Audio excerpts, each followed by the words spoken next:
염정순 특파원.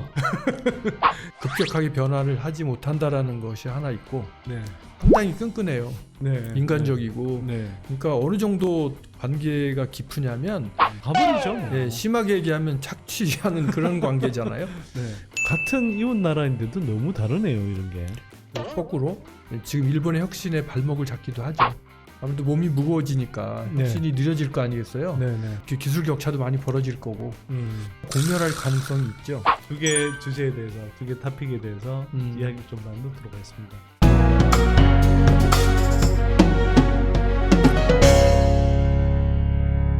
안녕하세요. 선대인 경제연구소 선대인 소장입니다. 자, 오랜만에 저희가 일본에 파견해 있는 통신원 염정순 특파원이 아니라 상주하고 계시는 염정순 박사님 오랜만에 모셨습니다. 네, 반갑습니다. 안녕하세요. 네. 자, 오랜만에 또 박사님이 한국에 들어오셔서 제가 또 바로 체포했습니다.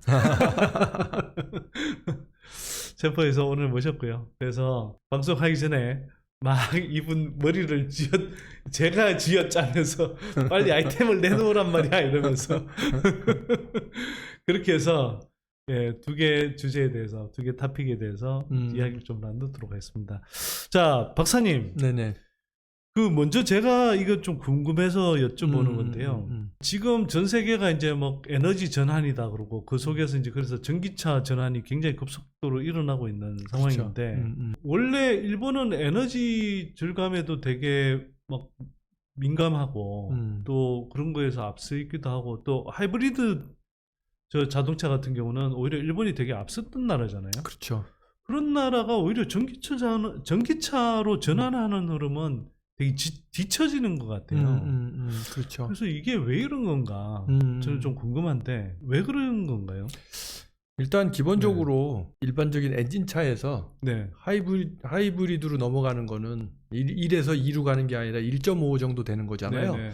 그래서 기본적으로 일본 사람들의 어떤 특성은 디지털처럼 1, 2, 3 이렇게 올라가는 것보다는 네. 단계적으로 가는 걸 좋아하거든요. 안심하고. 그래서 하이브리드까지는 잘 간 거고.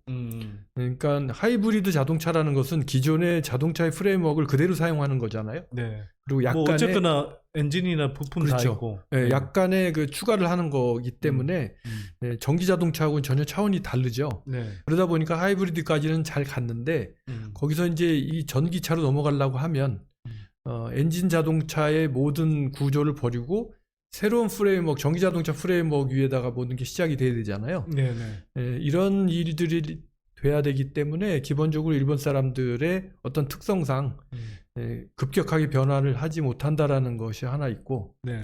두 번째로는 도요타의 그 회장이 직접 텔레비에 나와서 기자들한테 발표를 한 적이 있어요. 이분이 전 시장에서 토요타 자동차 모든 자동차를 나열해 놓고 이야기를 하셨는데 우리는 앞으로 풀 라인업으로 간다라고 선언을 했어요. 풀 라인업? 풀 라인업이 뭐냐면 지금까지 엔진 자동차, 하이브리드, 그 다음에 전기 자동차, 그 다음에 수소 자동차까지 그 풀 라인업을 해서 생산을 하고 판매를 하겠다라고 얘기를 했어요. 아, 그걸 풀 라인업이라고 하는. 근데 그 이야기의 배경에 대해서 얘기를 들어보니 현재 그 일본의 경우에 자동차에 대한 노하우가 상당히 축적되어 있는 건 사실이잖아요. 그런데 그렇죠. 그 노하우 중에 상당 부분이 엔진 관련한 노하우란 말이죠. 그리고 엔진을 만드는 데 있어 수많은 부품이 들어가는데 엔진 자동차를 만들기 위한 수많은 부품들이 들어가는데 협력업체들이 다 그쪽에 관련된 산업들이다 보니 만일 일본이 엔진 자동차를 드롭하고 전기 자동차로 가게 되면 엔진 자동차를 전제로 해서 만들어진 수많은 부품업체들, 납품하는 부품업체들도 같이 변해야 되는데 그 부분들이 쉽게 변하지 못할 것이다. 그래서 도요타 자동차가 방향을 틀면 그 많은 자동차 부품업체들이 어려워질 것이고 실직자가 생길 것이다. 그래서 우리는 쉽게 갈 수 없다. 그래서 풀라인업으로 간다라고 선언을 했다라는 거죠. 우리로서는 좀 상상하기 힘들고 특히 뭐 미국 같은 나라에서는 정말 도저히 상상이 안 되는 모습이네요. 예를 들어서 우리도 이제 현대차 뭐 언론 보도를 보면 현대차 노조의 반대 때문에 뭐 현대 기아차의 뭐 어떤 전기차 전환이 늦어지고 있다 뭐 이런 식의 보도들이 있는데 어쨌거나 이제 전기차 쪽으로 전환해야 된다라는 어떤 사회적인 여론, 정서는 대세가 된 것 같거든요. 그렇죠. 그리고 예, 자연스럽게 받아들이고 있고. 음. 그럼 뭐 미국은 그런 거 어디 있습니까? 그냥 확 바뀌잖아요, 사실. 일본은 오히려 토요타 자동차 세계 최대의 자동차 회사가 노조를 안고 가야 된다. 그리고 그 협력 업체들을 안고 가야 된다. 이런 이야기를 하는 거군요. 한편으로는 혁신에 뒤처지는 듯한 뭐 이유가 될 수도 있겠지만 한편으로는 참 자기네 회사들뿐만 아니라 이게 연결돼 있는 다른 이해관계자들 뭐 이런 사람들까지 챙겨야 된다는 정신 자체는 또 되게 좋아 보이기도 하고 그러네요. 네, 그 부분은 네. 저도 이제 좋은 점도 있다고 생각을 해요. 네. 우리 대한민국의 경우에는 대기업과 중소기업의 관계가 네. 솔직히 상호 협력 관계라기보다는 가버리죠, 뭐. 예, 심하게 얘기하면 착취하는 그런 관계잖아요. 네. 일본의 경우에는 이 협력 관계가 대기업과 중소기업의 협력 관계가 상당히 끈끈해요. 네. 인간적이고. 네. 그러니까 어느 정도 관계가 깊으냐면 예를 들어서 뭐 도요타 자동차의 협력업체라고 한다면 이분들 명함을 보면요. 예, 자기네 회사 로고가 왼쪽에 박혀 있고 오른쪽에 토요타의 로고가 박혀 있어요. 네. 그거 보면 마침 토요타의 계열사인 것처럼 생각하기 쉬운데 그게 아니라 협력업체면서 네. 예, 그렇게 로고를 박는 거예요. 그러니까 이분들은 이제 우리는 토요타를 배신하지 않는다. 그리고 토요타도 우리를 배신하지 않을 것이다. 이 정도의 끈끈한 신뢰관계가 있고 그 다음에 토요타도 협력업체를 함부로 늘리거나 함부로 줄이지 않아요. 그러니까 협력업체 만들 때는 엄청나게 신중하게 만드는데 그렇기 때문에 예를 들어서 토요타 자동차의 협력업체라는 것만 가지고도 은행이 가면 그거 자체가 담보가 돼요. 왜냐하면 이 회사는 토요타에서 협력업체를 인정을 해줬기 때문에 안정적으로 일을 공급해 줄 것이다라는 게 전제가 되기 때문에 그걸 믿고 돈을 빌려줄 수 있는 거예요. 근데 우리나라는 뭐 어디 대기업들 협력업체라 해갖고 그거 갖고 누가 돈을 빌려줍니까? 그럼 일본은 예를 들어서 한국 같은 경우는 대기업이 이제 발주를 했는데 네. 중소업체가 단가를 못 맞춰오면 그냥 아주 칼같이 쳐내버리고 다른 납품사를 채택하기도 하고 그러거든요. 일본의 경우에는요, 그 부분도 또 이런 게 있어요. 네. 예를 들어 토요타나 일본 기업들은 대부분이 65세가 정년이거든요. 네. 정년 퇴직하고도 5년간은 정년 후 재고용이라고 해서 재직 시에 급여의 50% 정도의 급여를 받고 5년 정도는 비정규직 같은 그런 일을 할 수 있게 돼 있어요. 근데 일본도 대기업 보면 보통 60세, 57, 8세 정도 되면 이제 그런 것들이 시작돼요. 그럴 때 어떻게 하냐면 협력업체를 보내죠. 그러니까 인사 관리를 할 때 토요타 자동차가 토요타 자동차만 인사를 하는 게 아니라 협력업체 임원 자리 같은 것들을 다 같이 관리를 해요. 아, 그래요? 그래서 토요타가 이제 그 퇴직할 만한 임원급 되는 사람들을 골라서 챙겨서 이분들을 1차 하청 업체나 협력 업체에 임원 자리로 보내죠.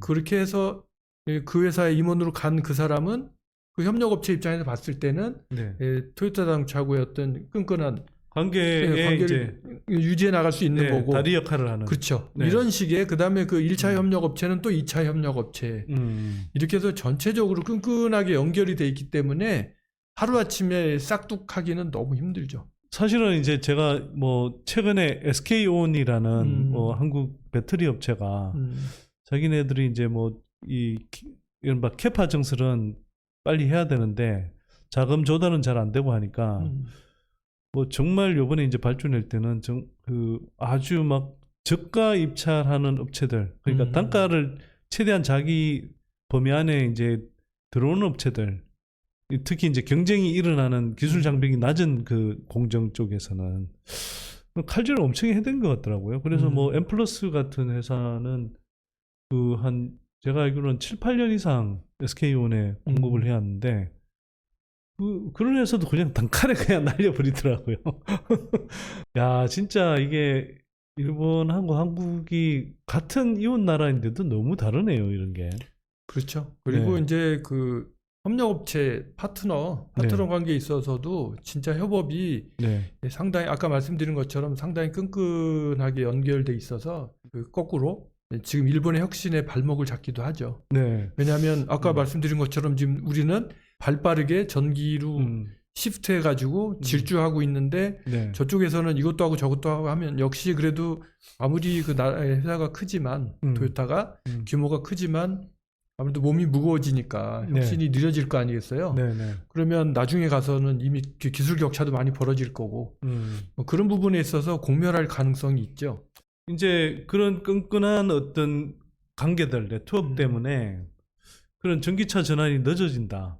그러면 당장은 그렇게 해서 뭐 그런 협력업체들 먹여 살릴 수 있고 그 임직원들 먹여 살릴 수 있는데 문제는 이렇게 해서 이제 전기차 전환이 늦어져서 경쟁력이 떨어져.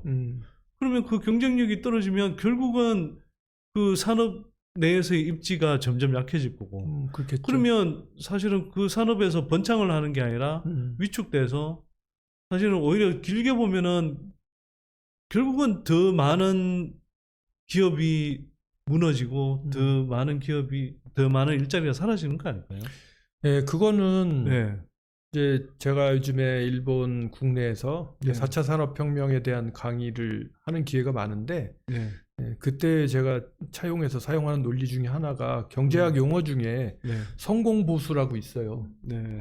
성공보수는 성공한 사람이 치르는 대가라는 뜻인데 1차 산업혁명은 증기기관을 개발한 영국에서 시작됐잖아요.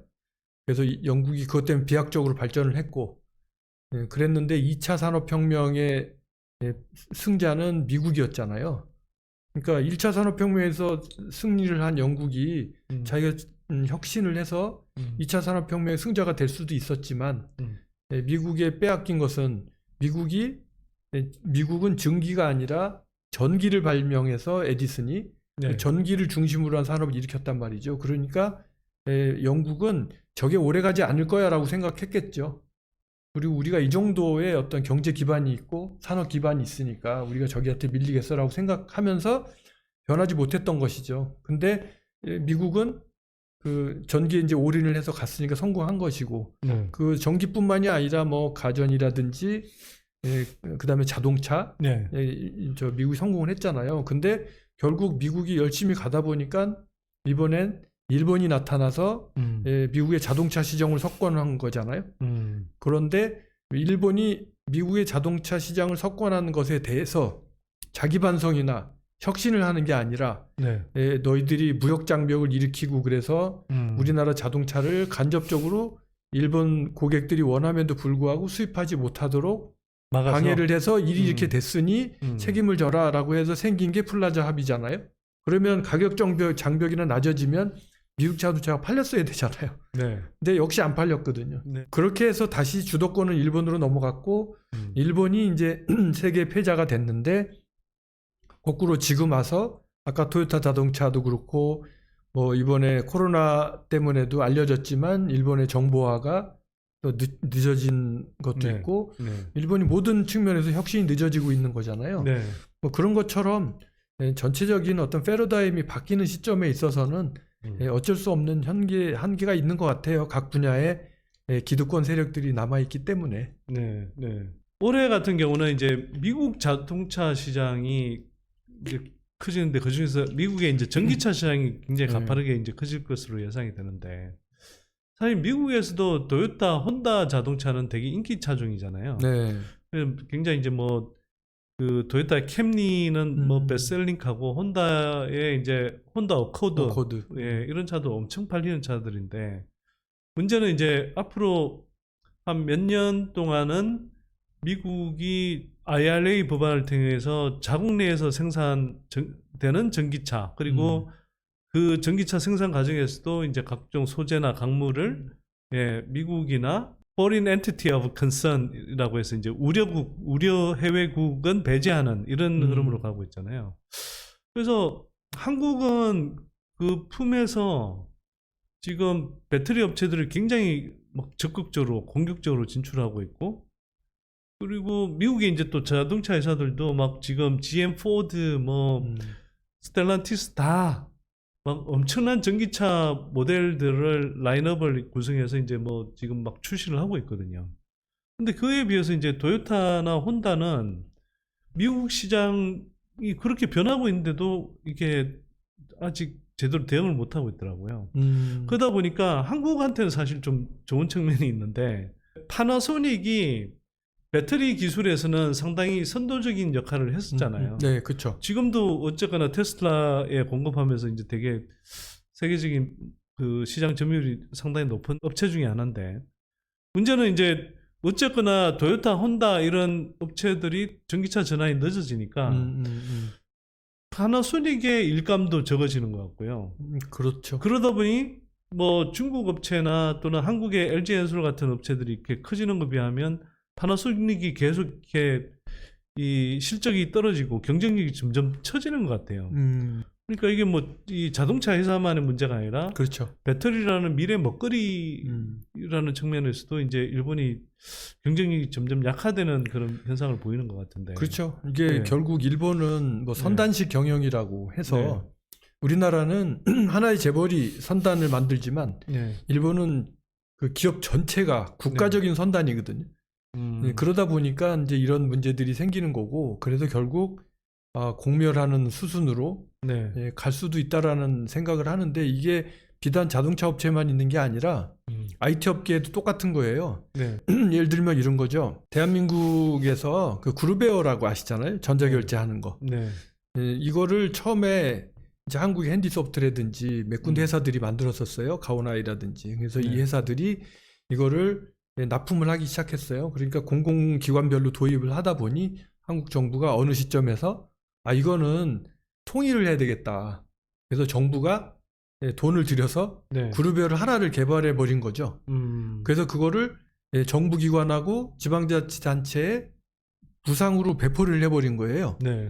그러니까 졸지에 그 소프트웨어 개발했던 회사들은 어려워지는 거잖아요. 자, 이런 현상을 보고 한편으로는 세금이 절약되니까 좋다. 그렇죠? 중복 개발이잖아요.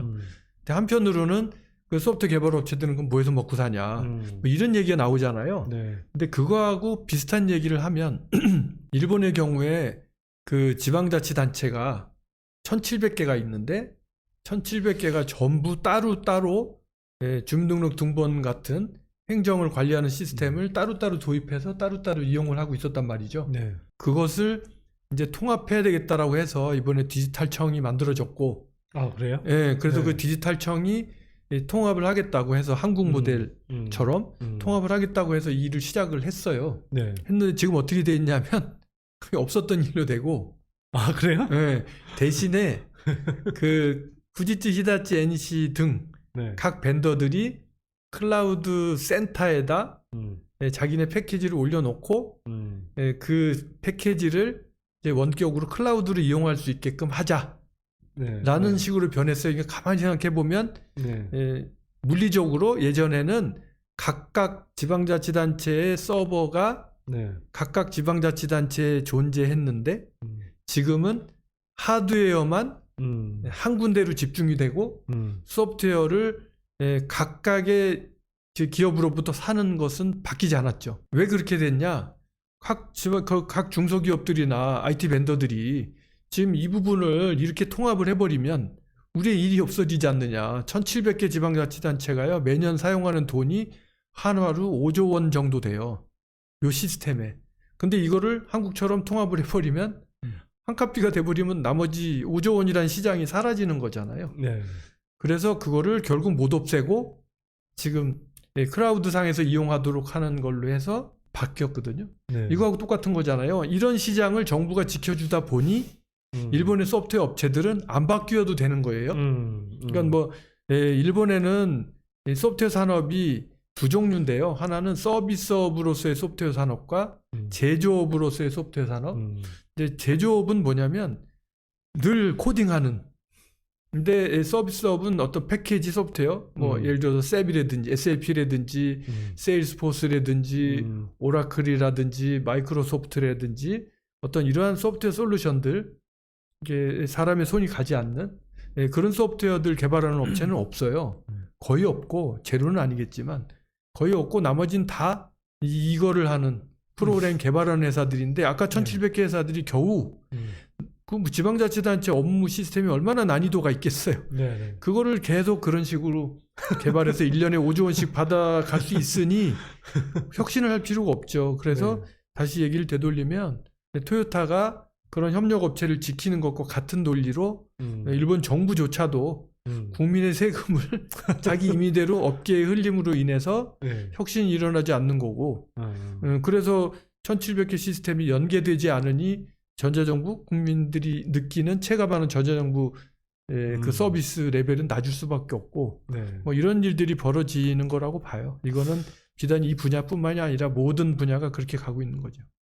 어쩐 관계들을 계속 유지하기 위해서 굉장히 많은 자원을 쏟아붓는데 그 관계 영매에서 결국 혁신으로 나가지 못하는 그런 모습을 또 보는 것 같기도 하고요. 한편으로는 고령화 사회에 들어가면서 우리가 조금 네. 생각해 봐야 될 부분들이 있는 게 일본의 경우에는 어쨌든 그 정년 후 재고용까지 포함해서 쭉 사람들을 고용을 확보하고 들어가지 않습니까? 네네. 그러니까 65세, 70세까지 일할 게 있는 건데 대한민국은 대충 뭐 그 적자 생존 이런 것 때문에 뭐 50대만 넘어가게 되면 그때부터 제2의 인생을 생각해야 되고 하다 보니 뭐 대기업에서 그만두신 분들은 뭡니까 치킨집을 할 수밖에 없는 그래서 세계에서 가장 자영업자가 많은 나라가 돼버리는 듯한 뭐 그런 부분들하고 겹쳐서 생각하면 어느 것이 더 사회적 비용이 많이 드는 것인지라고 생각도 좀 해봐야 될 것 같고요. 그래서